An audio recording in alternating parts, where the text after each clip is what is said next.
ভূত ও মানুষ। তারাপদ রায়।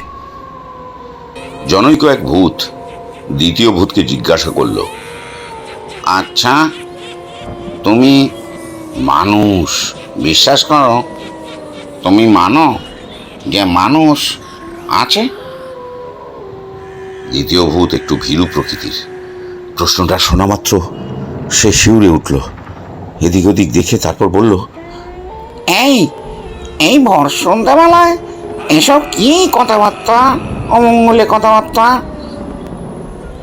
প্রথম ভূত এবার বলল, তাহলে তুমি মানুষ মানো, মানুষ ভয় করো, বিশ্বাস করো যে মানুষ আছে? দ্বিতীয় ভূত কবুল করল। বিশ্বাস না করে উপায় কি?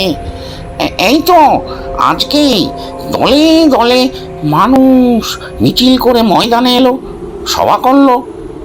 দৈনিক লাখ লাখ মানুষ রাস্তায় ঘাটে হাটে বাজারে ঘুরছে ফিরছে, কাজ করছে, কাজ খুঁজছে, হাসছে, কাঁদছে, ভালোবাসছে, ঝগড়া করছে। দ্বিতীয় ভূতকে থামিয়ে দিয়ে তার মুখের কথা কেড়ে নিয়ে প্রথম ভূত সরাসরি প্রশ্ন করল, কিন্তু কিভাবে বুঝলে যে ওরা মানুষ? ওদের বুকের ভিতরে তলিয়ে দেখেছ ওদের ভিতরে মানুষের মন আছে কিনা, মানুষের আত্মা, মানুষের বিবেক আছে কিনা? দ্বিতীয় ভূত সতর্কভাবে বলল, তত কাছে যাইনি, অতটা সাহস হয়নি।